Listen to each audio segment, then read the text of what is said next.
இன்றைக்கும் நாம் தியானிக்க இருக்கிற சங்கீத பகுதி சங்கீதம் 71 சங்கீதம் முதல் வசனத்திலே, கர்த்தாவே உம்மை நம்பியிருக்கிறேன், நான் ஒருபோதும் வெட்கமடையாதபடி செய்யும் என்று தாவீது ஜெபத்தை ஏறெடுக்கிறாரு. தாவீதுடைய வல்லமையான ஜெபமும் தாவீதுடைய வல்லமையான விசுவாசமும் இந்த அதிகாரத்தை ஃபுல்லா காட்டுது. ஃபர்ஸ்ட் ஜெபமே அவர் என்ன கேட்கிறார், தாவீது ஆண்டவர்கிட்ட ஒருபோதும் வெட்கமடையாதபடி செய்யும்னு கேட்கிறாரு.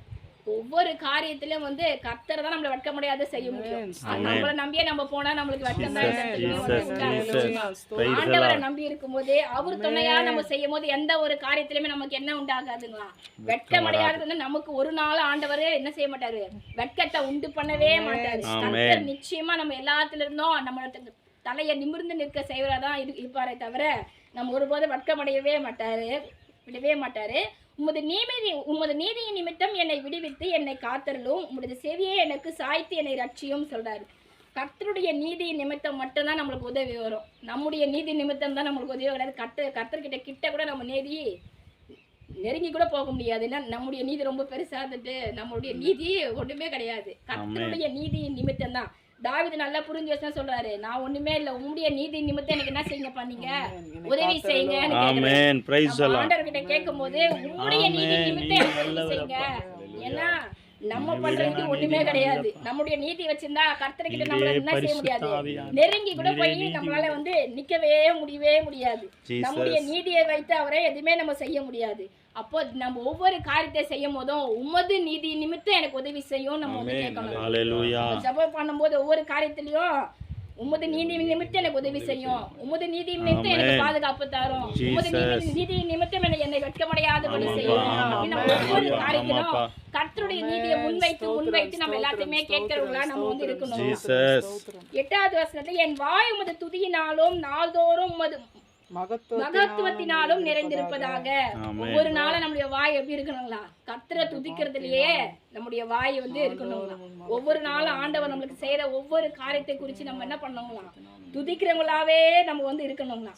6வது வசனத்துல, நான் கர்ப்பத்தில் உறுப்பு வைத்தது முதல் உம்மால் ஆதரிக்கப்பட்டேன். அதுல இருந்து அவரு தான் நம்மளை பாதுகாத்துட்டு வர்றாரு. வச்சதே அவர் தான் தாயின் கர்ப்பத்துல. அதுல இருந்தே நம்ம என்ன பண்ணிட்டு வராருங்களா, அவரு பாதுகாத்துட்டே வர்றாரு. ஒவ்வொரு நொடி பொழுதும் அந்த கர்ப்பத்துல இருந்து அந்த குழந்தை உருவாகி வெளியில வர வரைக்குமே ஆண்டவர் மிகவும் பாதுகாத்து கொண்டு வராரு. வெளியில வந்த பிறகும் நம்மள இது வரைக்குமே யார் பாதுகாத்துட்டு வர்றது, கர்த்தர் ஒருவர் பாதுகாத்துட்டு வர்றாரு. என் தாயில் வயிற்றிலிருந்து என்னை எடுத்தவரே நீர்தான். தாயின் வயிற்றில் இருக்கவங்க எல்லாருமே நம்ம வராங்களான்னா சொல்ல முடியாது. கர்த்தருடைய கிருபையும் அவருடைய ஆதரிப்பு இருந்தா மாத்திரம்தான் ஒவ்வொரு பிள்ளை கூட இந்த பூமியில பிறக்கணும்னு இருந்தா அது கர்த்தரால் மட்டும்தான் முடியும். உண்மையே நான் எப்பொழுதும் அப்படிப்பட்டவரை நம்ம என்ன செஞ்சு இருக்கணுங்களா, துதிச்சுக்கிட்டுங்களே இருக்கணுங்களா. இந்த அதிகாரத்திலேயே ரொம்ப முக்கியமான வசனம் இந்த 9வது வசனம், முதிர்ந்த வயதில் என்னை தள்ளி விடாமலும் என் பலன் ஒடுங்கும் போது என்னை கைவிடாமலும் இரும். தாவீது ஜெபித்து வைக்கிறார், முதிர்ந்த வயதுல என்னை கைவிட்டுறாதீங்கப்பா. இது இந்த வசனத்தை ஆராய்ச்சி பார்க்கும் போது இதுல நிறைய விஷயம் இருந்துச்சு. முதிர்ந்த வயதுக்காக நம்ம இப்பவே ஜெபித்து வைக்கணுங்களாம். இப்ப நம்ம நல்லா பலனா இருக்கிறோம், இப்ப நல்லா நம்ம ஆரோக்கியமா இருக்கிறோம். முதிர்ந்த வயதில் நம்மளால ஜெபம் பண்ண முடியாத ஒரு சூழ்நிலை கூட வரலாம். அதனால நம்ம இப்பவே நம்ம என்ன பண்ணலாம், நம்முடைய வயதான காலத்துல எவ்வளவு பலவீனங்கள் வியாதிகள் எது வந்தாலும் சரி நம்ம முன்கூட்டியே நம்ம என்ன பண்ணணும், அதுக்காக ஜெபித்து வைக்கணும். ஜெபித்து நம்ம சேர்த்து வைக்கணுமா. அந்த ஜபத்தை சேர்த்து வைக்கும் போது அந்த ஜபத்துல இருந்து கர்த்தர் அப்ப நம்மளுக்கு என்ன செய்வாங்களா, பலன் கொடுப்பார். அதுதான் அந்த தாவீது இந்த வசனத்துல சொல்ல, முதிர் வயதுல என்னை தள்ளி விடாமல் என் பலன் ஒடுங்கும்போது என்னை கைவிடாமலாம் இரும் சொல்லிட்டு முன்கூட்டியே ஜெபித்து வச்சிருக்கோம். அப்போ நாமளும் நம்ம என்ன செய்யணுங்களா, முதிர் வயதுக்காக இப்பவே நம்ம ஜெபித்து வைக்கணும். நம்ம பேர பிள்ளைகளுக்காக இப்பவே நம்ம ஜெபித்து வைக்கணுமா, நம்ம பிள்ளைகளுக்காக நம்ம இப்பவே ஜெபித்து வைக்கணுங்களா. ஏன்னா இப்ப நம்ம நல்லா ஆரோக்கியமா பலனோட நல்லா இருக்கிறோம். அதனால இப்பொழுது நம்மளுடைய ஜபத்தை இப்பொழுது நம்ம என்ன பண்ணணும், சேமிச்சு வைக்கிறவங்களா இருக்கணுங்களா. அப்ப ஆண்டவர்கிட்ட நான் அப்ப நல்லா ஜெபித்து வச்சேனே, அதுல இருந்து கிருபையா எடுத்து இப்ப நீங்க என்ன செய்யுங்க, பாதுகாத்து கொள்ளுங்க, இப்போ உங்களுடைய சுகத்தை எனக்கு கொடுங்க, இப்போ உங்களுடைய பலத்தை எனக்கு கொடுங்க அப்படின்னு நம்ம ஆண்டவர்கிட்ட கேட்க முடியும். ஒவ்வொரு வேலை செய்யும் போதும் பென்ஷன் ஒன்று நம்மளுக்கு எடுத்து வைப்பாங்க, சேர்த்து வைப்பாங்க. அது நம்ம வயசாயிட்டு பிறகு அந்த பென்ஷன்ல இருந்து நம்மளுக்கு பைசா எடுத்து கொடுப்பாங்க. ஒவ்வொரு வார்த்தையும் நம்ம ஒரு மாதம் பைசா பிடிச்சி வச்சுப்பாங்க. அது இத்தனை வயசான பிறகு நான் உங்களுக்கு இதுல இருந்து உங்களுக்கு பென்ஷன் தரேன்னு எடுத்து கொடுப்பாங்க பாருங்கண்ணா. ஆஃபீஸ்ல நிறைய இருக்குது அந்த மாதிரி தான் இருவோங்களா. நம்ம ஜபத்தை ஆண்டவர் சேர்த்து வச்சு அதுல இருந்து கொஞ்சம் கொஞ்சமா நம்ம எடுத்து கொடுப்போம். அப்போ நம்ம முதிர்ந்த வயதுக்காக இப்ப நம்ம என்ன பண்றவங்களா இருக்குங்களா, ஜெபித்து வைக்கிறவங்களா இருக்குங்களா. ரொம்ப நல்லா இருந்துச்சு அதை பார்க்கும்போது. இப்போ நம்ம நல்ல ஆரோக்கியத்தில் இருக்கும்போது நம்ம பேர பிள்ளைகளுக்காகவும் நம்ம ஃப்யூச்சருக்காகவும் நம்ம பிள்ளைகளுக்காகவும் நம்ம சரீரத்திற்காகவும் எல்லாத்துக்காகவும் நம்ம இப்போவே நல்லா ஆரோக்கியமாக இருக்கும்போது நல்லா ஜெபித்து வச்சுருங்களா. ஐசப்பா இதெல்லாம் நீங்கள் சேர்த்து வச்சுக்கோங்க, நான் ஜெபிச்சிட்டேன், நீங்கள் சேர்த்து வச்சுக்கோங்க, எனக்கு என்னால் முடியாத சூழ்நிலையில் இந்த ஜபத்துலேருந்து எனக்கு உதவி செய்யுங்க அப்படின்னு நம்ம வந்து அப்போ கேட்க முடியுங்களா. அதான் ரொம்ப அருமையான இருந்துச்சு இந்த வசனம். இப்போ இந்த வசனத்தை வச்சு நம்ம ஜெபிக்கலாம். ஆண்டவரும் ரட்சகருமாகிய இயேசுவின் விலையேற பெற்ற நாமத்தினாலே இந்த காலை வேளையில் உங்கள் அனைவருக்கும் என் அன்பின் நல்வாழ்த்துக்கள். கர்த்தர் உங்களை ஆசீர்வதிப்பாராக. அல்லேலூயா. சந்தோஷமா இருங்க. கர்த்தருடைய சமூகத்துல மனமகிழ்ச்சியா இருங்க. கர்த்தருக்காய் காத்திருக்கிற ஒவ்வொருவரும் புது பலனை அடைய கர்த்தர் கிருபை உண்டாக்குவார். அல்லேலூயா. அவர்கள் எப்படி மாறுவார்களாம்? கழுகுகளை போல எழும்பி உயர பறக்கக்கூடிய ஒரு கிருபை ஆண்டவர் கொடுப்பார். ஆண்டவருக்காக நம்ம காத்திருக்கிறோம் அப்படின்னா நமக்கு ஒரு புது பலனை ஆண்டவர். அந்த காத்திருப்பு எதுக்காகனா நமக்கு ஒரு புது பலன் உண்டாவதற்காக. அந்த காத்திருப்பு எதற்காகனா நம்ம உயர பறப்பதற்காக. அந்த காத்திருப்பு எதற்காகனா ஏதோ ஒரு லக்கை நாம் அடைவதற்காக தான் நாம ஆண்டவருக்காய் காத்திருக்கணும். அல்லேலூயா. ஒரு பருந்து இறைக்காய் காத்திருந்து பொறுமையாய் அந்த இறையை கண்டுபிடிப்பதை போல நம்ம பொறுமையாய் ஆண்டவருக்காய் காத்திருந்து அவருடைய கிருபையை நம்ம கண்டுபிடிக்கணும், அவருடைய இரக்கத்தை கண்டுபிடிக்கணும், அவருடைய மகத்துவத்தை கண்டுபிடிக்கணும். அவருடைய தயவை கண்டுபிடிக்கிற ஒவ்வொருவரும் ஆசீர்வதிக்கப்பட்டவர்களாய் ஆண்டவர் வழி நடத்தவர் வல்லமையானவர். அல்லேலூயா. அவருக்காய் காத்திருக்கிற ஒவ்வொருவரும் பாக்கியம் உள்ளவர்கள். ஆகையினால சோர்ந்து போகாதீங்க. கர்த்தர் அழகான வார்த்தையில இன்றைக்கு நம்மை தேற்றி இருக்கிறார் என்று சொன்னால் நம்ம அதுக்காக தான் ஜெபிக்கணும். இன்னைக்கு நம்ம நல்லா இருக்கிறோம், முதிர் வயது ஆன பிறகு நம்முடைய வாழ்க்கை நம்மளை ஆதரிப்பாங்க, பிள்ளைங்கள் எல்லாம் நம்மளை ஆதரிப்பாங்களான்றது ஒரு கேள்விக்குறி தான் இன்றைய வரைக்கும். பிள்ளைங்களை பெற்றெடுத்திருக்கிறோம், வளர்க்குறோம். எனக்கு முதிர் வயது நான் பேலன்ஸ் பண்ணி இப்போ பேலனாக இருக்கும்போது நான் செய்கிறேன்ப்பா, ஓடுறேன், ஓடி வரேன், எல்லா வேலையும் அயராமல் நான் உழைக்கிறேன். என் பேலன் குன்றி போகும்போது எனக்கு யாராவது செய்வாங்களா அப்படின்ற ஒரு வார்த்தையை நம்ம முன் வைக்கிறோன்னா அது கேள்விக்குறியாக தான் நமக்கு இருக்கும். அது நிச்சயமா நிறைய பேர் கான்ஃபிடென்ட்டாக சொல்லலாம், என் பிள்ளைங்க என்னை பார்த்து கொள்ளுவாங்க, என் பிள்ளைங்க என்னை ஆதரிப்பாங்க அப்படின்னு. ஆனால் பாருங்க, இன்னைக்கு சொத்துக்காக தன் தகப்பனை அடித்து கொள்ளுகிற பிள்ளைகள் அநேகம். நீங்கள் மீடியாவில் பார்த்துருப்பீங்க, ஒரு பிள்ளையை தன் கையாலே அடித்து தான் தகப்பனை கொள்கிறான். காரணம் என்ன? சொத்து எழுதி வைக்கல. உண்மையே சொல்கிறேன், பிள்ளைகளை பெற்று எடுத்து வளர்ப்பது எதற்காகனா முதிர் வயது ஆகும்போது அவங்க தான் நமக்கு பிள்ளைங்க, பெற்றோர்கள் தான் நமக்கு பிள்ளைங்க. இப்போ நாம வந்து யாருன்னா நம்ம பிள்ளைங்களுக்கு பெற்றோராக இருக்கிறோம். ஒரு நாளில் அவர்கள் நமக்கு பெற்றோராக மாறணும். அந்த அளவுக்கு நாம் ஆண்டவருடைய அனுகிரகத்தை பிள்ளைகள் வாழ்க்கையில நம்ம கொடுக்கணும். அந்த அனுகிரகத்தை கண்டுபிடிக்கும்படியான உதவிகளை நம்ம செய்யணும். அனுகிரகத்தை நாம கொடுக்க முடியாது, அதை கண்டுபிடிக்கிற வழிவாசலை நம்ம உருவாக்கி கொடுக்கணும். அதுதான் ஆண்டவருக்குள்ள நம்ம இருக்கிற ஐக்கியமுள்ள ஒரு வாழ்க்கை. அல்லேலூயா. உண்மையான நல்ல ஒரு வார்த்தை. அதாவது 8வது வசனம் சொல்லுகிறது, என் வாய் உமது துதியை ஒவ்வொரு நாள் ஆண்டவருடைய துதியை நம்ம சொல்றோம் அப்படின்னா நிச்சயமா சொல்றேன், அவருடைய துதி, அவருடைய மகிமை, அவருடைய கனம் ஒவ்வொரு நாளும் அவருக்கு நம்ம கொடுக்கும்போது நம்முடைய வாழ்க்கையில ஆண்டவர் சில நன்மைகளை செய்ய அவர் மகத்துவமானவர். அல்லேலூயா. 2வது வசனம் சொல்லுகிறது, உமது நீதி நிமித்தம் என்னை விடுவித்து. ஆண்டவருடைய நீதி பெரிய ஒரு மகத்தான ஒரு காரியம், ரொம்ப ரொம்ப. அல்லேலூயா. அவருடைய நீதிக்கு முன்பாக யாருமே நிற்க முடியாது. அவர் நீதி மகத்துவமானது. நான் நீதிமான் என்று ஒருவர் அவருக்கு முன்னால சொல்லவே முடியாது. இங்க ஒரு மனுஷன் அப்படிதான் சொல்றான். எடுத்து வாசிக்கலாம். போன வாரம் நம்ம பார்த்தோம், 5 காரியங்களை குறித்து நம்ம தியானிச்சோம். ஞாபகம் இருக்குங்களா? என்னன்னா அது சொல்ல முடியுமா? 5 காரியங்களை குறித்து நம்ம தியானிச்சோம் போன வாரம். அந்த 5 காரியத்தை குறித்து சொல்ல முடியுங்களா? அக்கிரம சிந்தை இருந்தால் ஜெபம் கேட்கப்படாது. சூப்பர். வேதத்தில் செவிகொடாமல் இருந்தால் ஜெபம் சூப்பர். God bless you. இருதயம் கர்த்தரை விட்டு தூரமாய் இருந்தால் ஜெபம் கேட்கப்படாது. கைகள் ரத்தத்தினால் நிறைந்தால் ஜெபங்கள் கேட்கப்படாது. தங்கள் நடைகளை சீர்படுத்தாமல் இருந்தால் சகோதரி நல்ல கரங்களை தட்டி பார்த்தீங்களா? இதுதான் இப்ப நம்ம இதை வந்து நம்ம ஒவ்வொரு நாளும் நம்ம எழுதி வைக்கும் போது நமக்கு மெமரியில போன வாரம் ஆண்டவர் என்னை குறித்து என்ன பேசினாரு, அப்போ என் ஜபம் கேட்கப்படாமல் இருப்பதற்கு சில காரியங்கள் தடையா இருக்குல்ல, அப்போ இதை நம்ம மெமரி பண்ணும்போது இதெல்லாம் என் வாழ்க்கையில தடையா இருக்கப்பா, அப்போ நான் இதை மாற்றுறது நல்லது. அப்போ நமக்கு ஒரு ஒரு ஒரு மாற்றங்களை ஆண்டவர் நமக்கு வேத வார்த்தையின் மூலமா நமக்கு காண்பிக்கிறார்ல. அப்போ இது இத்தனை நாளா நம்ம ஜபத்துக்கு தடையா இருப்பது ஏதோ யாரோ அப்படின்னு நினைச்சோம். ஆனா ஆராய்ஞ்சு பார்த்தா நான் தான் இதுக்கெல்லாம் தடையா இருந்திருக்கிறேன். நிறைய பேர் நினைக்கிறேன் ஜபத்துக்கு நீ தான் தடை, ஜபம் பண்ணும்போதெல்லாம் தடையா இருக்கிற. யாரும் நமக்கு தடை இல்லை, நாம தான் நமக்கு தடை அப்படின்னு பார்த்தா பாருங்க. அந்த வேத வசனம் அந்த 5 காரியமும் என்ன சொல்லுதுன்னா, நீ அதுல இருந்ததுனாலதான் உன் ஜபம் தடையா இருக்கு. நீ அதை செய்யாததுனால உன் ஜபம், நீ அதை பண்ணாததுனால, நீ கொடுக்காததுனால, நீ வாங்காததுனால எல்லாமே ஆண்டவர் அப்ப நம்மை சுட்டி காட்டுறாரு. அப்ப நாம யாரையோ கை காட்டிட்டு இருக்கிறோம், யாரையோ சொல்லிட்டு இருக்கிறோம். நீங்க தான் உலகம் தான்ப்பா, சூழ்நிலை தான்ப்பா, காலங்கள் தான். இல்ல, நான் தான் அதுக்கெல்லாம் காரணம். என் ஜபம் இன்றைய வரைக்கும் ஒரு தேக்க நிலையில் இருப்பதற்கு காரணம் நான் தான். அப்போ இதை மாற்றுவது நல்லது. அல்லேலூயா. அப்ப அந்த 5 காரியங்களை குறித்து பார்த்தோம். அது தொடர்ச்சியாக நம்ம 6வது காரியத்தை குறித்து தியானிக்கலாம். வீண் வார்த்தைகள் இருக்கும் என்று சொன்னால், வீண் வார்த்தைகளுக்கு நம்ம இடம் கொடுப்போம்னா நம்ம ஜபங்கள் கேட்கப்படாது. வீண் வார்த்தைகளுக்கு நம்ம இடம் கொடுப்போம்னா நம்முடைய ஜபங்கள் கேட்கப்படாது. யோபு 35ஆம் அதிகாரம் 13வது வசனத்தை எடுத்தவர்கள் வாசிக்கலாம். யோபு 35ஆம் அதிகாரம் 13வது வசனம். தேவன் வீண் வார்த்தைக்கு செவி கொடார். தேவன் வீண் வார்த்தைக்கு செவி கொடார். சர்வ வல்லவர் அதை கவனியார். இது யாரை குறித்து பேசப்படுகிறது என்றால், யோபுவை குறித்து பேசப்பட்ட ஒரு வார்த்தை. யோபுவை குறித்து யார் அந்த வார்த்தையை சொல்றாங்கன்னா, ஏலிக்கு அப்படின்னு சொல்லி ஒரு நண்பன். அதாவது இந்த 3 நண்பர்களை காட்டிலும் ஒரு உத்தமமான நண்பன் ஏலிக்கு அப்படின்னு சொல்லி 4வது ஒரு நண்பன் யோபுவை குறித்து, யோபுவுக்கு வந்த பாடுகளை குறித்து, யோபு யோசித்த, யோபு பேசின தவறான, யோபு கேட்ட, இடம் கொடுத்த தவறான வார்த்தைகளுக்கு அதை குறித்து நீ சிந்திக்காத, அந்த வார்த்தைக்கு இடம் கொடுக்காத, தவறான சிந்தைகளுக்கு உன்னை நீ உள்ளாக்காத, நீ அந்த தவறான சிந்தைக்கு வார்த்தைக்கு நீ இடம் கொடுத்தீனா உன் ஜபம் கேட்கப்படாது என்று சொல்லி யோபுவுக்கு ஏலிக்கு என்ற நண்பன் சொல்லுகிற ஒரு வார்த்தை.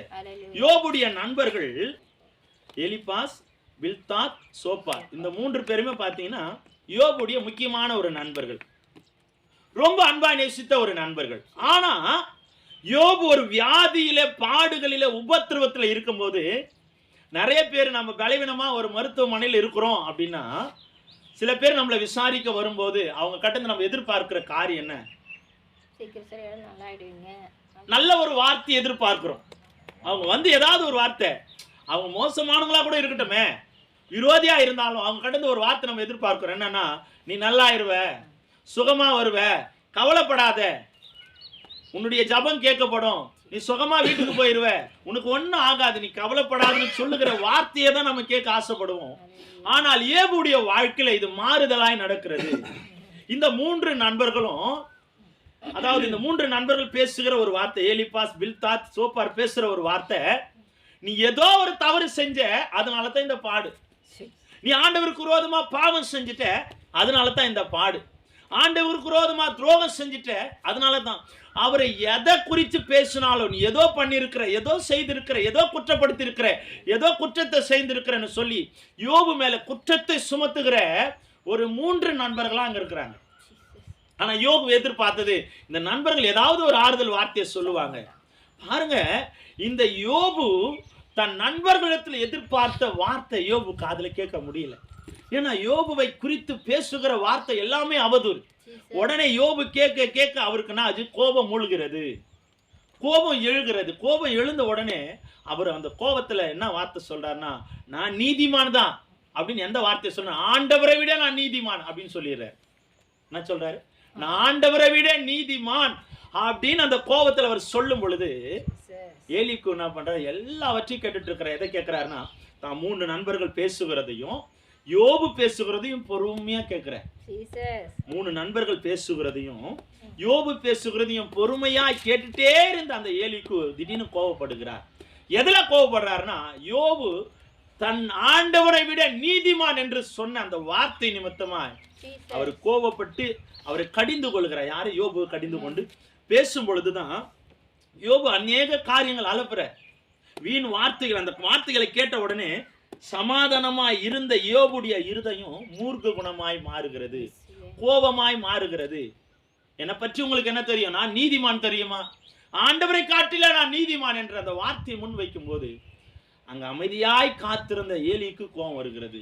ஏலிக்கு யாருன்னா ஒரு நல்ல நண்பன். இந்த 3 பேரும் செய்யாதது இருப்பதை போல அல்ல, அவர் வித்தியாசமான ஒரு நல்ல நண்பன். அவர் எப்படியா ஆலோசனை சொல்லக்கூடிய ஒரு நல்ல நண்பன். நிறைய பேர் சொல்லுவாங்க, இத்தனை பேர் வந்தாங்க, எனக்கு ஒரு நல்ல வெல்விஷர் யாருமே இல்லை, ஆனா நீங்க தாங்க என்ன நல்லா விசாரிக்கிறீங்க, நீங்க தான் ஒரு நல்ல வெல்விஷனா இருக்கிறீங்க, நான் என்னுடைய வாழ்க்கையை குறித்து நலம் விரும்பியா நீங்க தான் இருக்கிறீங்க. பார்த்திருப்போம் இல்லையா அநேக பேரை. இத்தனை பேர் வந்து பேசினாங்க, யாரும் அந்த ஆறுதலான வார்த்தையை பேசல, ஆனா இவர் வந்தாரு, நல்ல ஒரு வார்த்தை மூலமா என் இருதயத்தை ஆறுதல் படுத்திட்டு போயிருக்கிறாரு. ஒரு ஆறுதல் படுத்தக்கூடிய ஒரு நல்ல நண்பனாய் ஏலிக்கு அங்க யோபுக்கு இருக்கிறாங்க. இன்னைக்கு நாம அப்படிதான் நினைச்சிட்டு இருக்கிறோம். ஆனால் இன்னைக்கு அநேக பேருடைய வாழ்க்கையில இருக்கிற மிகப்பெரிய ஒரு தவறு என்னன்னா, வீண் வார்த்தைகளை கேட்டு, வீண் வார்த்தைகள் பேசுறது இல்ல, கேட்கறது. இங்க யோபு பேசல, பேசும் செய்யறாரு, கேட்கவும் செய்யறாரு. அந்த பேசுவதற்கு முன்பாக அவரை கோபப்படுத்துவது என்னன்னா, அந்த அந்த அந்த வார்த்தை தான் அழகா சொல்லுகிறது. தேவன் வீண் வார்த்தைகள், அந்த வீண் வார்த்தைகளுக்கு அவர் செவி கொடுத்ததுனால அவருக்குள் இருந்த அந்த வார்த்தை எப்படி மாறுதான், ஆண்டவரை விட நான் நீதிமான் என்று அங்க வந்து ஆண்டவரோட மேன்மைப்படுத்துற. பாருங்க, இன்னைக்கு அநேக பேருடைய வாழ்க்கையில நம்ம வீண் வார்த்தைக்கு இடம் கொடுத்துட்டு இருக்கிறோம். நீ அவ்வளவுதான், வாழ்க்கையில முன்னேறவே முடியாது, இனியும் வாழ்க்கை என்ன இருக்கு, உடனே நாம என்ன பண்ணுவோம், விசுவாசத்துல இருந்து சர்றன்னு கீழே இறங்கிடுவோம். விசுவாசத்துல அவ்வளவு புஷ்டா இருப்போம். யாராவது எதனா ஒரு வார்த்தை சொன்னா போதும், அவ்வளவுதான், அந்த வார்த்தையே பிடிச்சுக்கிட்டு கால முழுக்க அதுலயே வாழ்ந்துட்டு இருக்கிற இவங்க இப்படி சொல்லிட்டாங்க, அவ்வளவுதான், என் வாழ்க்கை எங்க முன்னேற போகுது. உன் வாழ்க்கை குறித்து தீர்மானிக்கிற அதிகாரம் மனுஷனுக்கு அல்ல. உன் வாழ்க்கை குறித்து முடிவெடுக்கிற தீர்மானம் மனுஷன் கையில் ஆண்டவர் ஒப்பு கொடுக்கலங்க. ஒண்ணு மாத்திரம் நல்லா தெரிஞ்சு கொள்ளுங்க, உங்க வாழ்க்கையை குறித்து தீர்மானிக்கிற அதிகாரம் ஆண்டவர் கையில மாத்திரம் தான் இருக்கு. ஒரு மனுஷனை உங்களை குறித்து தீர்மானிக்க முடியாது. அல்லேலூயா. இங்க யோபு என்ன பண்றாரு, வீண் வார்த்தைகளுக்கு இடம் கொடுக்கிறார். அப்போ அந்த ஏலிக்கு சொல்றாரு, யோபுவே, நீ வீண் வார்த்தைக்கு இடம் கொடுத்தனா நீ உன்னுடைய ஜெபம் கேட்க மாட்டார் ஆண்டவர். வீண் வார்த்தைக்கு இடம் கொடுக்காத. அவர் இதை உனக்கு செய்கிறார் என்றால், அனுமதித்தார் என்றால், ஏதோ ஒரு நோக்கம் அவர் சிந்தையில உண்டு. இன்னைக்கு நம்முடைய வாழ்க்கையில சில காரியம் கர்த்தர் அனுமதிக்கிறார்னா காரணமா தான் அனுமதிப்பார். காரணம் இல்லாம நம்ம வாழ்க்கையில ஆண்டவர் எதையும் அனுமதிக்க மாட்டாருங்க. புரியுதுங்களா? ஒரு வெள்ளி, ஒரு தங்கத்தை வந்து நெருப்புல போட்டாதான் அதோடைய தரத்தை நம்ம பார்க்க முடியும். புரியுதுங்களா? யோபுடைய வாழ்க்கையில இந்த சம்பவங்களை, இந்த பாடுகள் அனுமதித்துக்கு காரணம் என்ன? யோபுவை குறித்து ஆண்டவர் வைத்திருந்த ஒரு தரமுள்ள விசுவாசம். தரமுள்ள விசுவாசம். என் மகனை மறுதலிக்க மாட்டான் அப்படின்ற ஒரு தரமுள்ள விசுவாசம் ஆண்டவருடைய இருதயத்துல இருந்ததுனாலதான் அந்த பாடுகளை ஆண்டவர் அனுமதித்தார். பாடுகள் ஆண்டவர் மூலமா வரல, அவர் அனுமதித்தார். நீ செஞ்சிக்கோ அப்படின்னு சொல்லி ஆண்டவர் அனுமதித்தார். நிறைய பேர் தவறா புரிஞ்சு, ஆண்டவர் தான் கொடுத்துட்டாரு. நிறைய பேருடைய வாழ்க்கையில வீண் வார்த்தைகளுக்கு இடம் கொடுத்ததுனால நிறைய பேர் சிந்திக்கிற சிந்தனை இதுதான், ஆண்டவர் தான் இதை செய்தாரு, ஆண்டவர் தான் எனக்கு இந்த பாடுகள் கொடுத்தாரு அப்படின்னு நினைக்கவே கூடாதுங்க.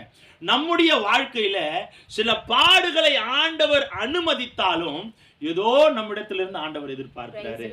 அந்த எதிர்பார்ப்பை புரிந்து கொள்ளுகிற கிறிஸ்தவனாய் நம்ம வாழணும். பாருங்க, யோபுடைய வாழ்க்கையில இதை நடந்த உடனே யோபுவை வீண் வார்த்தைகளுக்கு அவன் இடம் கொடுத்து போனதுனால தன்னை அவனுடைய வாழ்க்கையில வெறுமையாக்கி கொள்ளுகிறான். நான் ஆண்டவரை விட நீதிமான் என்று தன்னை பெருமைப்படுத்திக் கொள்கிறான். அப்பதான் யோலிக்கு சொல்றாரு, நீ அதை போல பேசாது, ஆண்டவரை விட நீதிமான் என்று ஒருவனும் சொல்லப்படத்தக்கவன் அல்ல. அவர் ஒருவரே நீதி உள்ளவர், அவர் ஒருவரே பரிசுத்தம் உள்ளவர். அப்போ இந்த வீண் வார்த்தை நம்முடைய வாழ்க்கையில என்ன செய்யுமா, தவறான முடிவுகளை எடுக்க சொல்லும். ஆண்டவருடைய வசனத்தை கேட்காதபடி நம்முடைய செவியின் திசைகளை மாற்றக்கூடியது. அப்ப நம்ம வீண் வார்த்தை தவறா அவங்க சொல்றாங்களா, ஆண்டவருக்குள்ள நம்ம இருக்கிறோன்னா, விசுவாசம் உள்ள வாழ்க்கையில நம்ம இருக்கிறோன்னா, நமக்கு விரோதமாய் வருகிற அநேக வீண் வார்த்தைகளுக்கு நம்ம இடம் கொடுக்க கூடாது. இதை தெளிவா புரிஞ்சுக்கணும். யாராவது ஒருத்தர் இனி உன்னை காப்பாற்றவே முடியாது, நீ அவ்வளவுதான் சொல்லிட்டாங்கன்னா அவங்கள பார்க்கணுமே, அவ்வளவுதான். அது நாள் முழுக்க சொல்லிக்கிட்டே இருப்பாங்க, இவர் இப்படி சொல்லிட்டாரு, இப்படி சொல்லிட்டாரு. உன் வாழ்க்கை அவரா நிர்ணயிக்கிறாரு? படைத்தது அவரா? ஆண்டவர் ஒருவரை தவிர நம்மை படைத்தவர் யாரும் இல்லைங்க. ஹalleluya. அப்போ ஆண்டவருடைய வார்த்தைக்கு, அதனால தான் உங்களுக்கு அடிக்கடிக்கு சொல்றேன், வேத வார்த்தைக்கு உங்கள் செவியை சாய்க்க கற்றுக்கொள்ளுங்க. உலக வார்த்தை அதிகமா வரும்.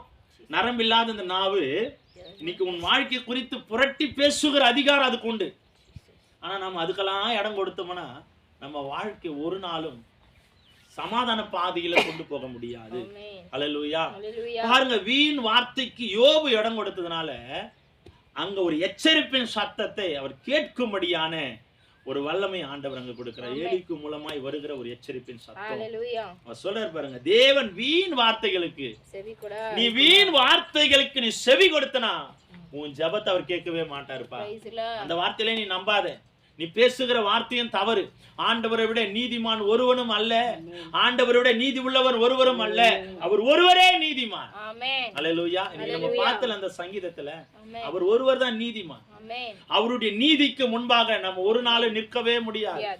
அவருடைய நீதிக்கு முன்பாக ஒரு நாளும் நம்ம தரித்து நிற்க முடியாது. அவர் வல்லமையுள்ள தேவன், நீதிபரராய் இருக்கிறார், அவர் நியாயாதிபதியாய் இருக்கிறார், அவர் அந்த சராசரங்களை படைத்து ஆளுகை செய்கிறவராய் இருக்கிறார். ஆகையினால அவர் நீதி உள்ளவராய் இருக்கிறதுனால இந்த வீண் வார்த்தைகளுக்கு நம்முடைய செவியை சாய்க்காம அவருடைய வார்த்தைக்கு நம்ம செவியை சாய்ப்போம் என்றால் நம்ம வாழ்க்கையில நம் ஜெபங்கள் கேட்கும்படியான கிருபை ஆண்டவர் கொடுக்க அவர் வல்லமையானவர். ஏழாவதாக, விக்கிரக ஆராதனை செய்தால் ஜெபங்கள் கேட்கப்படாது. விக்கிரக ஆராதனை செய்தால் நம் ஜெபங்கள் கேட்கப்படாது. எரேமியா 11ஆம் அதிகாரம் 10வது வசனத்தை வேகமா வாசிக்கலாம். எரேமியா 11ஆம் அதிகாரம் 10வது வசனம். அவர்கள் என் வார்த்தைகளை கேட்க மாட்டோம் என்று அந்நிய தேவர்களை சேவிக்க அவைகளை பின்பற்றி தங்களுடைய முன்னோர்களின் அக்கிரமங்களுக்கு திரும்பினார்கள். நான் தங்கள் பிதாக்களோடே பண்ணின உடன்படிக்கையை இஸ்ரவேல் குடும்பத்தாரும் யூதா குடும்பத்தாரும் மீறி போட்டார்கள். ஆமா, அன்றைக்கு நாட்களிலே இருந்த இஸ்ரவேல் ஜனங்கள் பின்பற்றி வந்த அந்த விக்கிரக ஆராதனை மாறும்படியாக யூதா ஜனங்களுக்கும் இஸ்ரவேல் ஜனங்களுக்கும் ஆண்டவர், எருசலேம் ஜனங்களுக்கும் ஆண்டவர் சொல்லுகிறார். அப்போ விக்கிரக ஆராதனை உன் வாழ்க்கையில் இருக்கும் என்றால் நீ எவ்வளவுதான் ஜெபித்தாலும் உன் ஜெபங்கள் கேட்கப்படாது. விக்கிரக ஆராதனை என்னன்னா, நாள் பார்க்கறது. நான் சின்ன பிள்ளையா இருக்கும்போது ஒரு குறி சொல்றேன், ஒரு 4 மணிக்கு வந்து சொல்லுவாங்கல்ல, காலையில வந்து சொல்லுவாங்க. ஆமா, புடுபுடுக்காரன். ஒரு நாள் வந்து புடுபுடுக்காரன் என்ன பண்ணனா, எங்க வீட்டு வாசல்ல வந்து ஒரு வார்த்தை சொல்லியிருக்கிறான். உன் வீட்டுல கடைசி பிள்ளை இருக்கிறான், அவன் தலை உயர உயர உயர உன் வாழ்க்கை உயரும் அப்படின்னு சொல்லி அவன் புடுபுடுக்கார சொல்லிட்டு போயிட்டான். எங்க வீட்டுல ஏதாவது ஒரு நல்லது நடந்தா போதும் உடனே அந்த வார்த்தை சொல்லுவாங்க. ஆமா நைனா, அன்னைக்கு அந்த ஆளு சொல்லிட்டு போனா, இன்னைக்கு அதை நான் உணர்றேன். ஆண்டவர் நம்மை குறித்து வைத்த சில நாட்களை நானும் அதை நம்பிட்டு இருந்தேன். எப்போ? ஆண்டவரை அறிந்து கொள்வதற்கு முன்பாக. ஆமால, சொன்னது அப்படியே நடக்குது இல்ல. அப்போ நமக்குள்ள என்ன வருதுன்னா, விக்கிரக ஆராதனை. அந்த சொன்ன வார்த்தையை நம்ம ஆராதிக்கிறோம். யாராவது ஒரு காரியத்தை சொல்லிட்டா போதும், காலையில போவாத, சாந்திரமா போ, ஏன்னா இன்னைக்கு நாலு யமகண்டம் தொடங்குது, ராவு காலம் தொடங்குது. இன்னைக்கு நிறைய கிறிஸ்துவர்கள் அதை பார்க்கிறோம். திருமணம் பண்றோம், அந்த திருமணம் எந்த டேட்ல வைக்கிறோம்னு சொல்லிட்டு கேலண்டரை பார்த்து கணிக்கிறோம். கேலண்டர் பார்க்கும்போது முக்கியமா இன்னைக்கு நிறைய பேர் பார்க்குற ஒரு காரியம், அந்த கேலண்டர் மூலையில் எதனா ஒரு பிக்சர் போட்டிருக்கிறாங்களா நம்ம பார்ப்போம். அந்த டேட்ல பார்த்து யாரும் பொய் சொல்லக்கூடாது. நீங்க எல்லாம் நம்ம பார்த்துருக்குறோம், கேள்விப்பட்டிருக்கிறோம், கண்டிருக்கிறோம். நம்ம செய்யாவிட்டாலும் செய்தவங்களை நம்ம பார்த்துருக்குறோம். நிறைய டைமு இதை நான் ஒருத்தர்கிட்ட பார்த்துருக்குறேன். எங்கள் ஊரில் ஒரு அம்மா இருப்பாங்க, சிஎஸ்சி ஆதி கிறிஸ்துவங்க. ஏதாவது ஒரு சம்பவம் வீட்டில் நல்ல காரியம் நடக்கணும்னா அந்த கேலண்டரில் போய் பார்த்த உடனே அந்த மூலையில் பார்ப்பாங்க. அந்த கேலண்டர்னா அந்த டேட்டுக்குரிய அந்த கட்டத்தில் பார்ப்பாங்க. அந்த கட்டத்தில் ஏதாவது ஒரு சிம்பிள் இருக்கும். என்னன்னா அது நல்ல காரியத்துக்கு ஒரு சிம்பிள் வச்சுருப்பாங்க, கெட்ட காரியத்துக்கு ஒரு சிம்பிள் வச்சுருப்பாங்க. அதில் வந்து நல்ல காரியத்துக்கான சிம்பிள் அதில் இருந்துச்சுன்னா இந்த நாளில் அதை வச்சுக்கலாம் அப்படிம்பாங்க. எதை வச்சுமோ அதை சொல்கிறேன்னா, பார்த்தியா இதில் அந்த ஃபோட்டோ போட்டிருக்கு, அன்னைக்கு நல்ல நாள். அந்த நல்ல நாளுக்குன்னா அந்த மாலை மாதிரி போட்டிருந்தா அது நல்ல நாள். நிறைய கிறிஸ்தவர்கள் இன்றைக்கு விக்கிரக ஆராதனைக்கு அடிமையாய் மாறுகிற சூழ்நிலை. காலங்களை பார்த்து, நாட்களை பார்த்து, சமயங்களை பார்த்து, நேரங்களை பார்த்து கணித்து வாழ்க்கை வாழ்கிற அநேக கிறிஸ்தவர்கள் உண்டு. விக்கிரக ஆராதனை ஆண்டவர் படைக்கும் போது அந்த நாட்களை ஒவ்வொன்றும் ஆண்டவர் சொன்னாரு நல்லது நல்லது. ஏன் ஆண்டவர் நாட்களை நல்லதுன்னு சொன்னார்னா, நான் படைத்த ஒவ்வொரு நாளும் நேர்த்தியானது. ஆனா இதை மாற்ற போகிற மனுஷன்தான் இதை கொடுமையான வியாகுலம் உள்ளவனாய் மாற போகிறான், எனக்கு நோவு உண்டாக்குகிறவனாய் மாற போகிறான். நாட்களை படைக்கும் போது ஆண்டவர் அழகா வச்சு எல்லாவற்றையும் சொல்லுங்க, நான் படைத்தது எல்லாமே நல்லது. அவர் அதை பார்த்தாரா? எப்படி நல்லது என்று கண்டார்.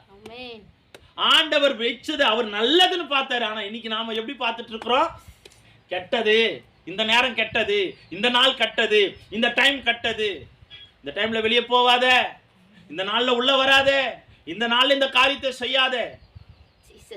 நான் ஒன்னு சொல்லுகிறேன், விக்கிரக ஆராதனைக்கு உன் வாழ்க்கை அடிமையாகும் என்றால் நீ எவ்வளவு ஜெபித்தாலும் ஜெபம் கேட்கப்படாது. அல்லேலூயா. அதுல 11வது வசனத்தை வாசிங்க. ஆகையினால் இதோ அவர்கள் தப்பித்துக் கொள்ள மாட்டாத தீங்கை அவர்கள் மேல் வர பண்ணுவேன், அப்பொழுது என்னை நோக்கி கூப்பிடுவார்கள், நான் அவர்களை கேளாதிருப்பேன் என்று கர்த்தர் சொல்லுகிறார்.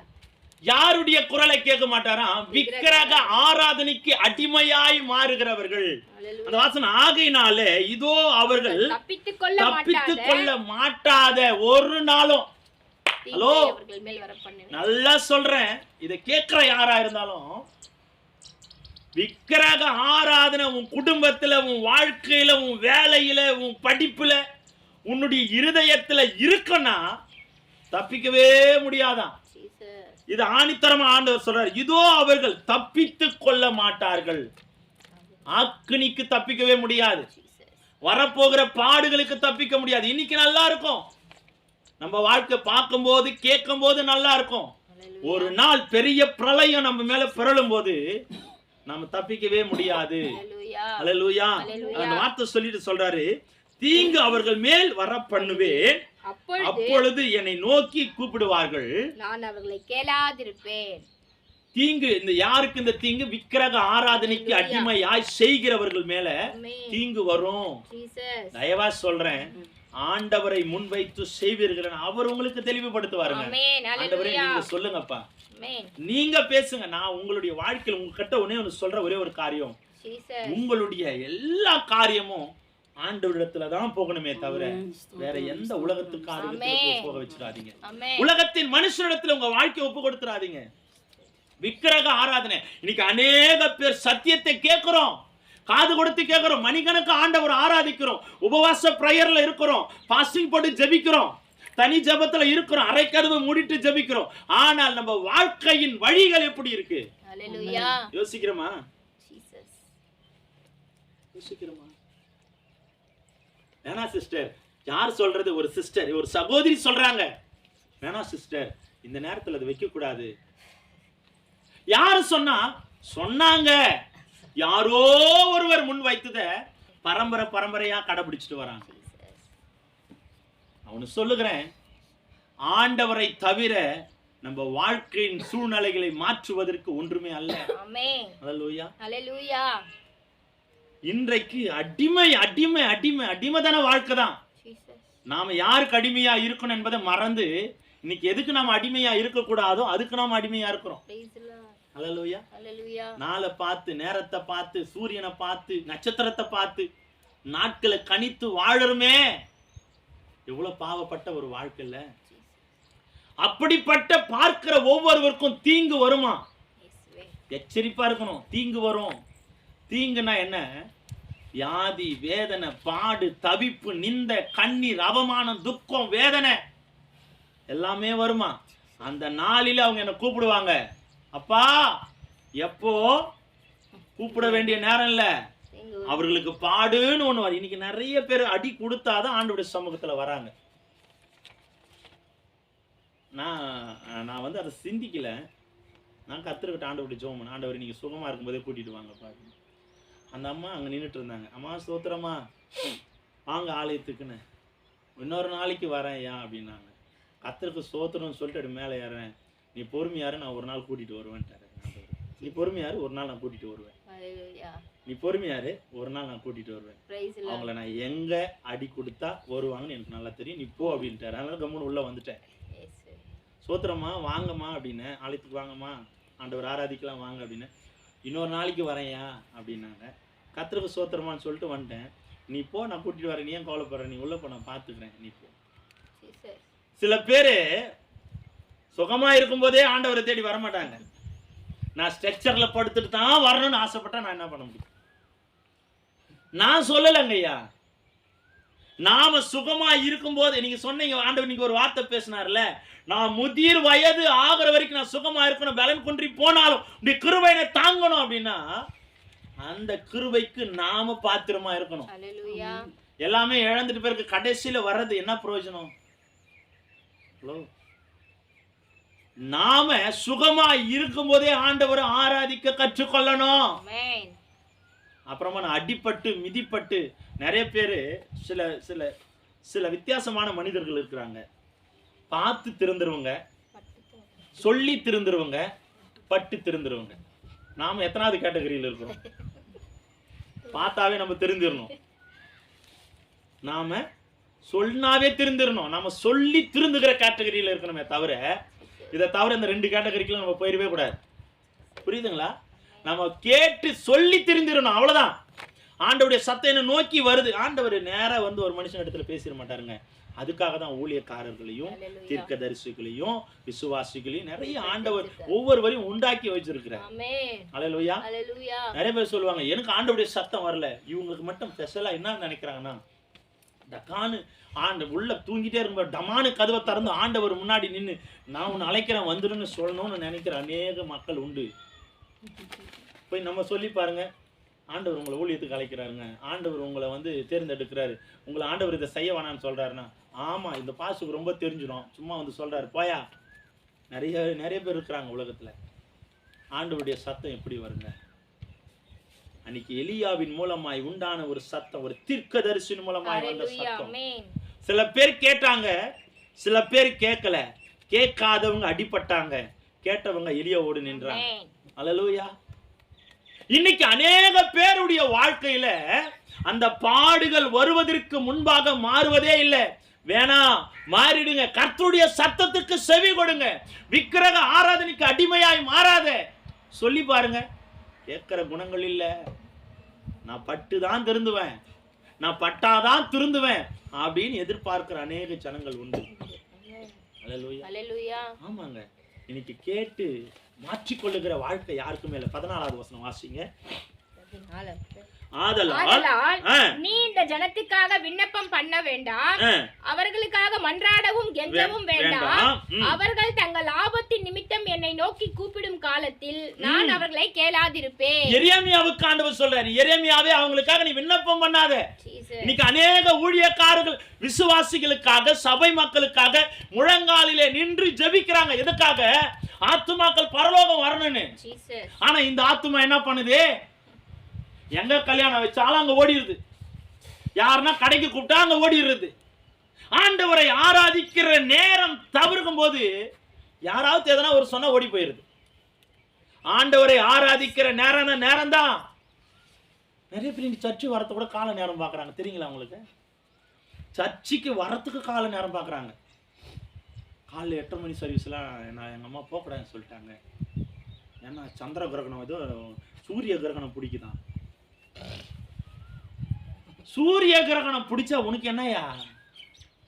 அவங்களுக்கு உயிர் பயம்.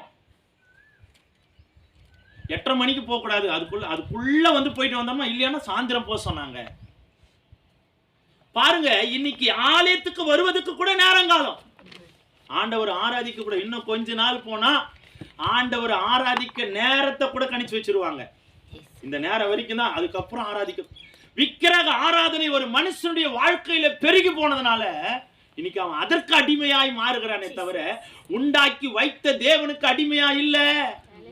சொல்றாங்க இன்னைக்கு பலியரங்கமா சொல்றாங்க, காலையில சந்திர கிரகணம் பிடிக்குதான், அதனால வெளியவே போக கூடாது. சரி, ஒரு வேளை உன் வாழ்க்கையில ஆண்டவருக்காக நீ பணி செய்யற, ஆண்டவருக்காக போற, ஆண்டவருக்காக பிரயாசப்படுற, உன் ஜீவன் போனா எங்க போகும்? ஆண்டவருக்காக பிரயாசப்படும் போது உன் ஜீவன் போனா எங்க போகும்? ஆனா இன்னைக்கு நிறைய பேர் ஜீவனே போகக்கூடாது, ஆனா ஆண்டவரை அவ்வளோ வைராக்கியம் ஆராதிப்பாங்க. நான் வாழ்ந்தாலும் உமக்காக, செத்தாலும் உமக்காக.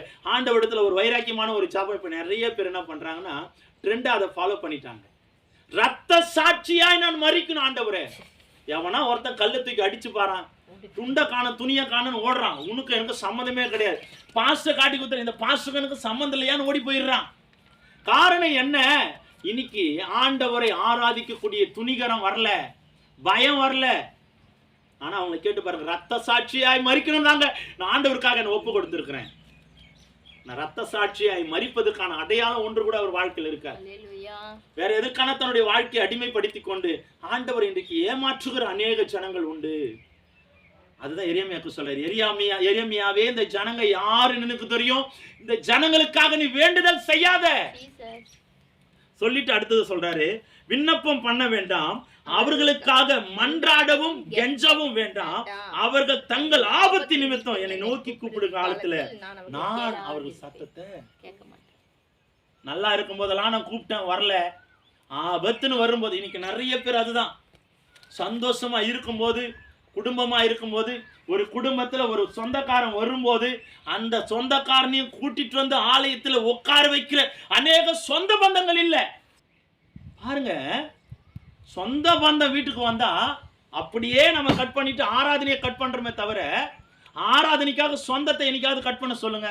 என்னைக்கோ நான் தான் அவன் வீட்டுக்கு வரான், இன்னைக்கு கூட நான் இல்லையனா எப்படிங்க ஐயா?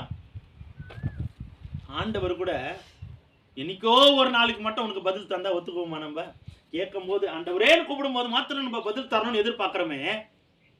ஆனா ஆண்டவர் கூப்பிடும் போதெல்லாம் நம்ம போய் நிக்கிறோமா? ஒவ்வொரு நாள், அதான் நான் உங்களுக்கு அடிக்கடி நான் சொல்லுவேன், ஒவ்வொரு நாளும் ஆண்டவர் நம்மள வாசல்ல நின்று எதிர்பார்க்கிறேன். என் மக வராளா, என் மகன் வரானா, என் மகன் இருக்கிறாளா? அப்ப தேவனுக்காய் நம்ம என்ன செய்து கொண்டிருக்கிறோம்?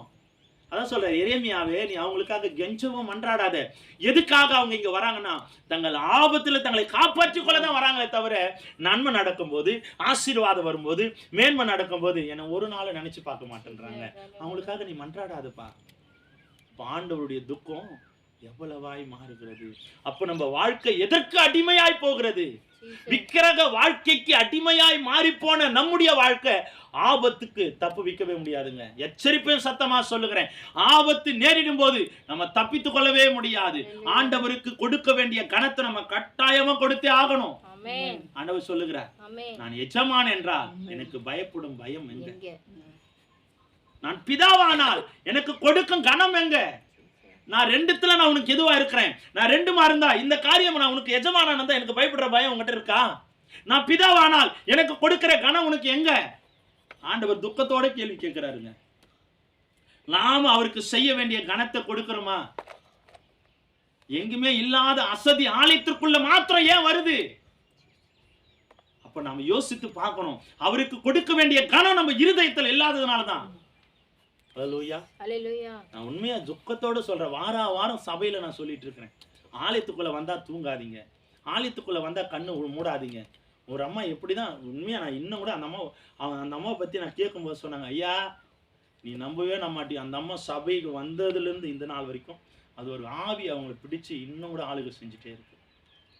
வந்த உடனே உட்காருவாங்க, 10 நிமிஷத்துல கண்ண மூடி தூங்கிடுவாங்க.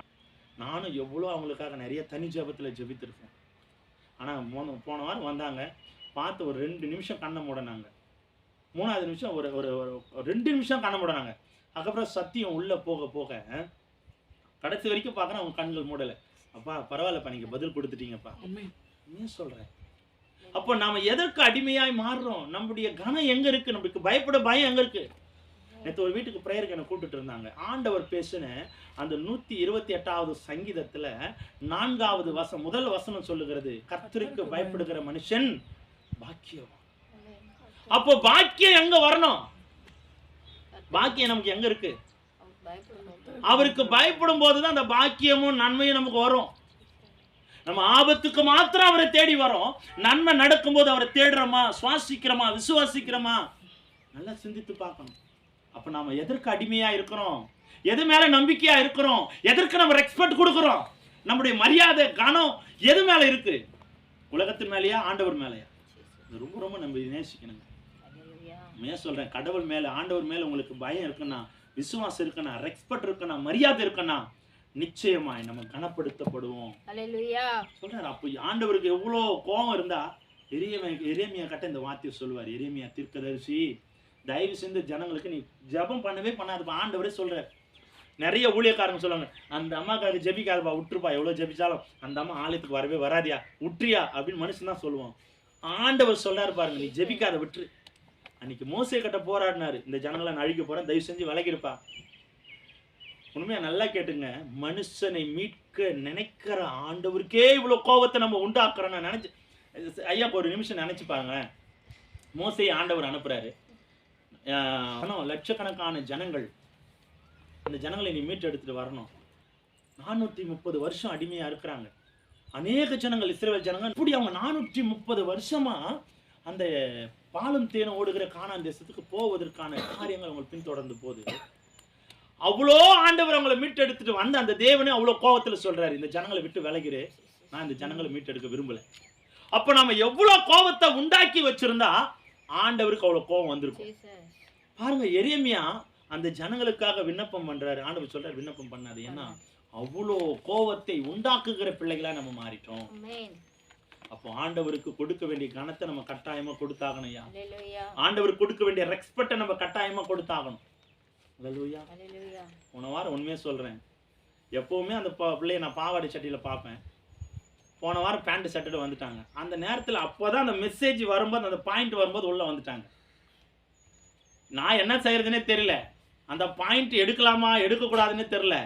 நேராக பேண்ட் ஜீன்ஸ் பேண்ட்டை போட்டுன்னு டிஷர்ட்டை போட்டுன்னு உள்ள வந்து உட்காந்துட்டாங்க. எனக்கு அந்த பாயிண்ட் வரும்போது அவங்க உள்ள வந்துட்டாங்க, என்னால் நிப்பாட்ட முடியல. சரி, ஆண்டவருக்காக தான் நம்ம சத்தியத்தை சொல்றோமே தவிர, ஆண்டவர் சொல்றதை நம்ம சொல்றோமே தவிர, நான் அதை நிப்பாட்டவே இல்லை. சொன்ன அடுத்த நிமிஷம் சர்ச்சு முடிஞ்சா நான் பாப்பாவை என்னால் பார்க்கவே முடியல. வெட்கம் உண்டாவதற்கு காரணம் என்ன? உனக்கு வெட்கம் வருதுன்னா அந்த வெட்கத்திற்கு பாத்திரமா இருந்ததுனால தான் அந்த வெட்கம் உனக்கு வருது. அப்ப நம்ம ஆண்டவருடைய சமூகத்துல வரும்போது பயத்தோடு வருமா, நடுக்கத்தோடு வரமா? நினைச்சு பாருங்க. நம்ம அந்த சூழ்நிலையில் இருக்கிறோமா? ஒரு நாள் நம்ம இல்லாததுனால தான் நமக்கு அந்த பாரங்களும் வேதனைகளும் உண்டாகுது. அல்லேலூயா. அப்போ விக்கிரக ஆராதனை செய்தால் நம்ம வாழ்க்கையில ஜெபங்கள் கேட்கப்படாது. 8வதாக, அசுத்தமான காணிக்கையை கொடுப்பதினால் ஜெபங்கள் கேட்கப்படாது. அசுத்தமான காணிக்கைகளை கொண்டு வருகிறதுனால நம்ம ஜெபங்கள் கேட்கப்படாது. மல்கியா 1:6. குமாரன் தன் பிதாவையும் ஊழியக்காரன் தன் எஜமானையும் கனம் பண்ணுகிறார்களே, நான் பிதாவானால் என் கனம் எங்கே? நான் எஜமானனானால் எனக்கு பயப்படும் பயம் எங்கே என்று சேனைகளின் கர்த்தர் தமது நாமத்தை அசட்டை பண்ணுகிற ஆசாரியர்கள் ஆகிய உங்களை கேட்கிறார். அதற்கு நீங்கள் உமது நாமத்தை எதினாலே அசட்டை பண்ணினோம் என்கிறீர்கள். என் பீடத்தின் மேல் அசுத்தமான அப்பத்தை படைக்கிறதுனாலேயே, ஆனாலும் உம்மை எதினாலே அசுத்தப்படுத்தினோம் என்கிறீர்கள். கர்த்தருடைய பந்தி எண்ணமற்று போயிற்று என்று நீங்கள் சொல்லுகிறதினாலேயே. பாருங்க, நாம கனப்படுத்துகிற பிள்ளைகளா இருப்போம்னா ஆண்டவருடைய சமூகத்துல கொண்டு வருகிற காணிக்கையும் கனம் உள்ளதா இருக்கணுமா? நாம அப்போ கனம் இல்லாத காணிக்கையை கொண்டு வரணும், அவருக்கு நாம ரெஸ்பெக்ட் கொடுக்கல அப்படின்னு அர்த்தம். வேதம் சொல்லுகிறது அசுத்தமான காணிக்கை. அப்போ இந்த ஜனங்கள் எதை சொல்றாங்க? அசுத்தமான காணிக்கையும் ஆண்டவருக்கு பிரியமில்லாததையும் நசல் கொண்டதையும் கொண்டு வருகிறதுனால ஆண்டவருடைய இருதயம் துக்கப்படுது. ஆனா ஆண்டவர் கேள்வி கேட்கும்போது ஜனங்க சொல்றாங்க, நாங்க எதனாலப்பா உண்மை நாங்க துக்கப்படுத்திட்டோம். அதுதான் அந்த 8வது வசனத்துல சொல்றாரு, நீங்கள் என் கண் ஊனமானதை கொண்டு வந்தாலும் அது பொல்லாப்பல்ல, கால் ஊனமானதையும் நசல் பிடித்ததையும் கொண்டு வந்தாலும் அது பொல்லாப்பல்ல என்கிறீர்களே, அதை நீ உன் அதிபதிக்கு செலுத்து, அவன் உன்மேல் பிரியமா இருப்பானோ. ஹலோ, ஆண்டவர் தலை மேல ஆணி அடிக்கிற மாதிரி ஒரு வார்த்தை பேசி இருக்கிறார். ஆண்டவர் சொல்றாரு, நான் எஜமானானால், நான் குமாரன் தன் பிதாவையும் ஊழியக்காரன் தன் எஜமானையும் கனம் பண்றான். நான் எஜமானானால் எனக்கு பயப்படும் பயம் எங்க? ஆண்டவர் இது எல்லாம் சொல்லிட்டு சொல்றாரு, ஆண்டவரே சரிதான், ஆனால் நாங்க எதனால உண்மை நாங்க தூசிச்சோம், எதனால உண்மை கனப்படுத்தல, நீங்க எனக்கு அது சொல்லுங்க அப்படின்னு சொல்லும்போது ஆண்டவர் அந்த 8வது வசனத்தை சொல்றாரு, ஊனமானதையும் நீங்கள் கண் ஊனமானதையும் கொண்டு வந்தாலும் அது பொல்லாப்பே இல்ல அப்படின்னு ஒரு வார்த்தை சொல்ற. நீங்கள் கால் ஊனமானது கொண்டு வந்தாலும் அது பொல்லாப்பல்ல என்று சொல்றீங்க. இதை எடுத்துட்டு போய் அதிபதிக்கு செலுத்து. ஓனருக்கு, மேனேஜருக்கோ, ஓனருக்கோ, உன்னுடைய எஜமானுக்கோ நீ அதை கொடுத்து பாரு, அவன் உன்மேல் பிரியமா இருப்பானோ. இப்ப யாருக்காச்சும் ஒரு பிறந்த நாள் வருதுன்னு வச்சுங்களேன், ஒரு பிறந்த நாள் வருது, அந்த வேலையில அவங்க பிறந்த நாள் கொண்டாட போறாங்க, எல்லாருக்கும் கேக்கு கொடுத்துட்டாங்க. உள்ள தனி அறையில மேனேஜர் ரூம்னு ஒண்ணு போட்டுருப்பாங்க. அந்த ரூமுக்குள்ள நீங்க போகும்போது இந்த கேக்கை கொடுத்துட்டு அப்படியே எடுத்துட்டு போவீங்களா, இல்ல அவருக்கு மாத்திரம் தனியா ஒரு ஸ்பெஷலா நீங்க எடுத்துட்டு போவீங்களா? ஆண்டவர் கேட்கிற கேள்வி சரியா தப்பா? ஆனா என் சமூகத்துல எடுத்துட்டு வரும்போது மாத்திரம் கண்ணு ஊனமானது, கால் ஊனமானது, நசல் கொண்டது, ஒன்றுக்கும் உதவாததை கொண்டு வர, இது அப்படியே எடுத்துட்டு போயிட்டு உன் எஜமானனுக்கு நீ கொடுத்து பாரு, அவன் கடத்துல அந்த வார்த்தை சொல்றாரு, உன் முகத்தை பார்ப்பானோ என்று கர்த்தர் கேட்கிறார். எனக்கு கொடுக்கிற அதே நசல் கொண்டதை, ஒன்றுமில்லாதது, ஊனமானது உன் எஜமானுக்கு கொண்டு போய் கொடுத்து பாரு, அவன் முகத்தை பார்த்து என்ன சொல்றான்னு ஆண்டவர் கேட்கிற கேள்விக்கு நம்மளால பதில் சொல்ல முடியுமா? இன்னைக்கு நாம என்ன செய்துட்டு இருக்கிறோம்? சபைக்கு நிறைய பேர் நான் உண்மையா சொல்றேன், நிறைய பேர், ஒரு அம்மா போன வாரம் என்ன பண்ணாங்க, சபையில காணிக்கை போட்டாங்க. காணிக்கை போடும்போது அந்த காசை பார்க்கணுமே, நான் என்ன சொல்றேன், ஆண்டவருக்கு கொடுக்க வேண்டிய கணம் கூட ஞானமுள்ளதா இருக்கணும். ஒவ்வொரு காரியமும் ஞானமுள்ளதா இருக்கணும். அந்த காசை எடுத்து எது பழிசோ அந்த அம்மா பார்த்தேன், பழிசை தேடி எடுத்து நல்லா மடிச்சு தெரியக்கூடாதுன்னு சொல்லி குப்பை அதை கூல மாதிரி மடிச்சு உள்ள போடுறாங்க. நான் கூப்பிட்டு கேட்டாமா, நீங்க ஆண்டவருடைய சமூகத்துக்கு முன்பாக வரும்போது பயத்தோடு இருக்கணும். அவர் கொடுக்கிற ஒவ்வொரு காணிக்கையும் கனமுள்ளதா இருக்கணும். நீங்க கிழிஞ்சு போன நோட்டை ஆண்டவருடைய சமூகத்துல போட்டீங்க, இந்த கிழியாத நோட்டை எங்க எடுத்து போய் கொடுப்பீங்க அப்படின்னு. இல்லைங்க ஐயா, கடையில வாங்க மாட்டாங்க, இது ஆண்டவரும் வாங்க மாட்டாரு. இப்ப நீங்க போட்ட காணிக்கை வேஸ்ட்டுமா, நீங்க உள்ள போட்டீங்கல்ல, இது ஒரு நாளும் ஆண்டவர் அங்கீகரிக்க மாட்டார். உனக்கு மனுஷனுக்கு மட்டும் சுத்தமானதை கொடுக்கணும்னு ஆசைப்படுற, அந்த மனுஷனுக்கு முன்பாக உன்னை கனப்படுத்தி வைத்திருக்கிற என் அப்பன் இயேசுவுக்கு கிழிந்து போனதை கொடுக்கணும்னு ஆசைப்படுற. யார் சொல்லி கொடுத்தா? எங்க இருந்து வந்தது தைரியம்? நான் அதை கிடையாது, எங்கிருந்துமா வந்தது தைரியம்? ஆண்டவரை மாத்திரம் அலட்சியப்படுத்துற, ஒன்றுக்கும் உதவாத மனுஷனை நீ கனப்படுத்துற. உன்னை யாருன்னே அவனுக்கு தெரியாது. நன்மை செய்ய திராணி இல்லாதவனுக்கு நீ கனப்படுத்துற. நன்மை செய்து இது முதலாய் உன்னை வாழ வைத்திருக்கிறவருக்கு நீ எப்படி காணிக்க போடுற? தேடி எடுத்து போடுறாங்க அந்த அம்மா. நசிக்கி பயம் இருக்கணும், தேவ பயம். உண்மையா சொல்ல, காணிக்கல கூட உண்மையா பயத்தோட நம்ம போடணும். பாருங்க, புது நோட்டை அந்த அம்மா எடுத்து, புது நோட்டை அடியில வச்சுட்டு பழைய நோட்டை எடுத்து அதுவும் மடிச்சு கூலமா மடிச்சு அந்த இதுல, ஏன்னா வேண்டா வெறுப்பா இந்த காணிக்கு ஒரு நாள் ஆண்டவர் அனுமதிக்க மாட்டார். அதை எடுத்து பண்ணி ஏதாவது வாங்கிக்கலாம், அதுதான் ஆண்டவர் கோவப்படுறாரு. இது எடுத்துட்டு போய் எஜமான கொடு, நீ நெசிக்கு எடுத்துட்டு போய் அந்த கடைக்காரனை கொடுத்து பாரு, பிரிச்சு பார்த்துட்டு ஏமா வேற கொடுமா. அவன் சொல்றான், ஒரு அம்மா, நான் ட்ரெயின்ல எல்லாம் தண்ணி விற்பாங்க பார்த்துருக்கீங்களா? அந்த ட்ரெயின் ரயில்வே ஸ்டேஷன்ல எல்லாம் வாட்டர் விற்பாங்க. ஒரு ஐயா போயிட்டு காசு கொடுத்து வாட்டர் கேட்டாரு.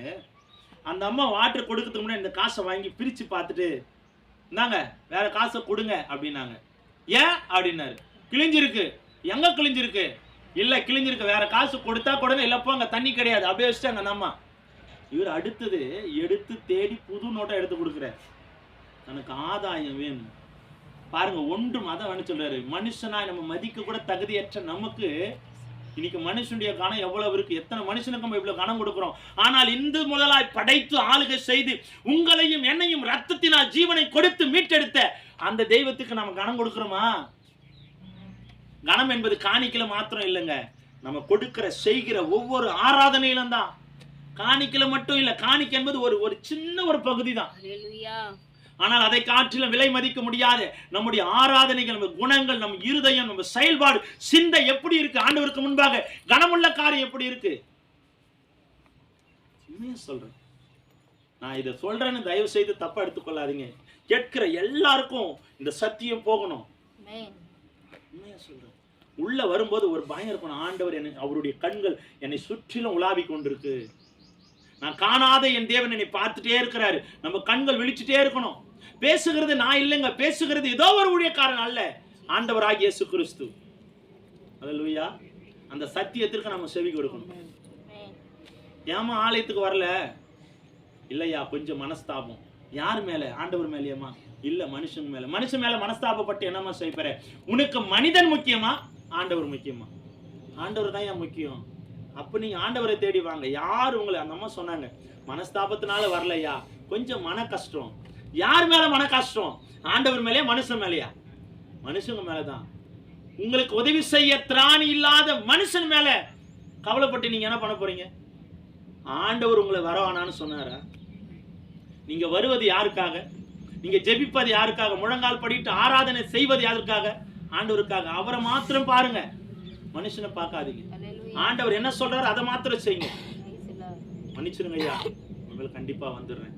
2 மாசம் ஆச்சு அந்த அம்மாவை பார்த்து. அப்ப நம்முடைய சிந்தை எப்படி இருக்கு? நம்ம யாருக்காக பயப்படுறோம்? ஆண்டவருடைய சமூகத்துல ரொம்ப ஜாக்கிரதையா இருக்கும். ஒன்றும் இல்ல. உண்மையா சொல்லட்டுமா ஐயா, உங்க சத்தியத்தை கேட்குதாயா என் பொண்ணு எட்டி பாப்பாயா, நீங்க உங்களுடைய முகத்தை பார்த்து உங்க சவுண்டு கேட்டாதாயா என் பிள்ளை சர்ச்சுக்குள்ளே வரா. தயவு செஞ்சு நாள்ல இருந்து வராதமான்ட்டேன். நீங்க எடுத்தாதாயா பிடிக்குதான். இயேசுவின் நாமத்துல ஒன்றுமில்லாத இந்த குப்பைக்காக நீ வரணும்னு அவசியம் இல்லைன்ட்டேன். இந்த குப்பைக்காக நீ வராத. உள்ள நிக்கிற ஒரு சர்வ வல்லமை உள்ள தேவன். என்ன பார்க்க வர்றதுனால என்ன பிரயோஜனம்? கடுகளவு பிரயோஜனம் இருக்கா? உங்க பொண்ணுக்கு நான் தான் சொன்னேன், என்ன பார்க்க ஏன் வர? நான் பேசுறது எதுனா வேற மாதிரி வித்தியாசமா இருக்கா அப்படின்னு. இல்ல, பதில் சொல்லுமா. நீ வரபோது யாரை பார்க்கணும்னா உன் கண்களுக்கு முன்பாக பரிசுத்த ஆவியானவர் இறங்கி அவரை பார்த்து உள்ளவாமா. என்ன பார்த்தியாமா உள்ள வர? நான் ஒன்றுக்கும் பிரயோஜனமற்ற குப்பையும் வெறுமையும் மண்ணுமா இருக்கிறேன். என்ன பார்த்து நீ உள்ள வர? அப்ப இன்னைக்கு யாருக்கு காணோம்? கார்ல வந்தா அவர் பாஸ்டருக்கு ஒரு காணோம், நடந்து வந்தா அவருக்கு ஒரு காணோம், பைக்கில் வந்தா அவருக்கு ஒரு காணோம். ஆனா யாருக்கு நம்ம முக்கியமா கனம் கொடுக்கணுமோ அவங்களுக்கு கொடுக்கறதே இல்லை. ஊழியக்காரருக்கு கனம் கொடுக்கணும் தான், வேணான்னு சொல்லல. ஊழியக்காரருக்கு கனம் கொடுக்கணும் தான். ஆனா அந்த ஊழியக்காருக்கு கொடுக்கிற கனம் ஆண்டவருக்கும் கொடுக்கிறோமா?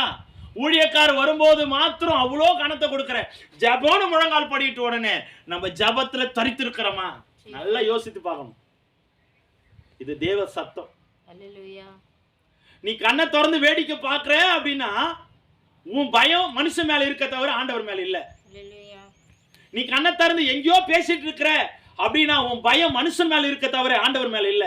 அப்போ உன் கனம், உன்னுடைய பயம், உன் மரியாதை, உன் அடக்கம், உன்னுடைய எல்லா குணமும் மனுஷனுக்காக இருக்குதே தவிர ஆண்டவருக்காக இல்ல.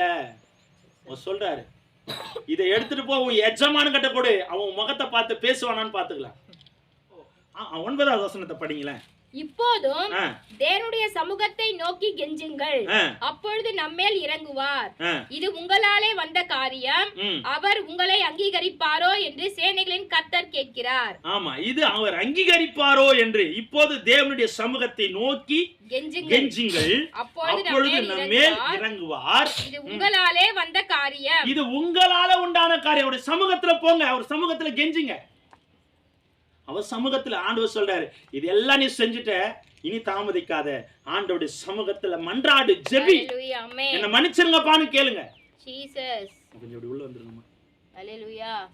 ஆண்டவருடைய சமூகத்துல போய் கெஞ்சுங்க. இன்னைக்கு அநேக பேர் தவறு செய்யறோம், ஆண்டவரத்துல மன்னிப்பு கேட்க யோசிக்கிறோம். அல்லேலூயா. சோர்ந்து போகாதீங்க. அவருக்கு ஏற்ற பயம் நம்ம இருதயத்துல இருக்குன்னா கர்த்தர் நம்மை ஆசீர்வதிக்க வல்லமையானவர். அல்லேலூயா. அல்லேலூயா. ஆமென். மீதி இருக்கிற காரியங்களை வருகிற வார தொடர்ச்சியா நம்ம பார்க்கலாம். இன்னும் நிறைய காரியம் இருக்கு. நம்ம தொடர்ச்சியா இந்த காரியத்தை நம்ம முழுமையா தியானிச்சு முடிக்கலாம். சரிங்களா? எத்தனை காரியம் பார்த்தோம்? 3 காரியங்களை பார்த்தோம். வீண் வார்த்தைகளுக்கு இடம் கொடுத்தால் நம் ஜெபங்கள் கேட்கப்படாது. விக்கிரக ஆராதனை செய்தால் நம் ஜெபம் கேட்கப்படாது. அசுத்தமான காணிக்கைகளை படைக்கும்போது கொண்டு வந்தால், தேவனுக்கேற்ற பயம் இல்லாது இருந்தால், தேவனுக்கு கொடுக்க வேண்டிய கனத்தை கொடுக்காம இருந்தால் நம்ம ஜெபங்கள் கேட்கப்படாது. அந்த கனம் என்பது காணிக்கையில மாத்திரம் இல்லைங்க, தவறா புரிந்து கொள்ளாதீங்க. நம்ம கொடுக்கிற ஒவ்வொரு செயல்பாடுகளிலும் தான் இருக்கு. ஜெபிக்கிற ஜெபத்துல, ஆராதிக்கிற ஆராதனையில, பேசுகிற வார்த்தை, நடக்கிற நடைகள், நம்முடைய சுவாபங்கள் எல்லாவற்றும் தான் ஆண்டவர் கொடுக்கிற காணிக்கை. அல்லேலூயா.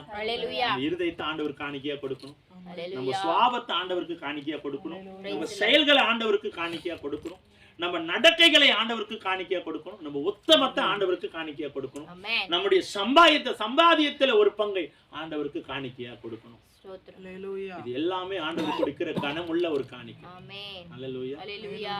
நம்ம இதெல்லாம் செய்யறோம்ல, இதெல்லாம் அவர் கொடுக்கிற வெகுமதி அல்ல, அவரை கனப்படுத்துகிறோம், அவரை ரெஸ்பெக்ட் பண்றோம், ஆனர் பண்றோம். புரியுதுங்களா? அவர் கௌரவப்படுத்துறோம். நம்ம ஒரு மனுஷன் ஒரு படிச்சுட்டான், அந்த மனுஷன் இதற்கான தகுதி உள்ளவன்றதை நம்ம எப்படி தெரிஞ்சுக்கிறோம்? எதுல பண்ண முடியும்னா அவனுக்கு கொடுக்கிற அந்த பட்டத்துல தான் தெரிஞ்சுக்க முடியும். பட்டம் எது கொடுக்குறாங்க? இதற்கேற்ற தகுதி அவன் பெற்றிருக்கிறாங்க. அப்ப நாம ஆண்டவருக்கு கொடுக்கிற அந்த ரெஸ்பெக்ட்ல கூட மாறிடவே கூடாது. அவர் நமக்கு செய்த அற்புதத்துக்கு ஏற்ற கணத்தை நம்ம கொடுத்துருக்கிறோம். அற்புதம் செய்யாவிட்டால் அவருக்குரிய கணத்தை நம்ம கொடுக்கணும். ஏன்னா ஒவ்வொரு நாளும் நம்ம வாழ்வதே அற்புதம் தாங்க, ஜீவனோடு இருப்பதே அற்புதம் தாங்க. அந்த அற்புதத்துக்குள்ள நம்ம நடப்போம்னா கர்த்தர் நிச்சயமா நம்மை ஆசீர்வதிக்க வல்லமையானவர். தொடர்ந்து ஜெபிங்க. இந்த 9 காரியங்களும் 5, 6, 7, 8 காரியங்களை நம்ம பார்த்துருக்கிறோம். இந்த 8 காரியங்களும் உங்க வாழ்க்கையில தியானித்து வைத்துக் கொள்ளுங்க, கடைபிடிங்க, மறந்துடாதீங்க. அடுத்த வாரம் திரும்ப நான் கேட்பேன், அந்த 8 காரியங்களையும் கேட்பேன். மறக்காம சொல்ல கற்றுக்கொள்ளுங்க. ஏன் அப்படின்னா இதெல்லாம் நம்ம வாழ்க்கையில மாறணும். மாறினாதான் நம்ம ஜெபத்திற்கு பதில். மாறும் பொழுது கர்த்தர் நம்ம வாழ்க்கையில அற்புதங்களையும் அடையாளங்களையும் செய்ய அவர் மகத்துவமானவர். அல்லேலூயா.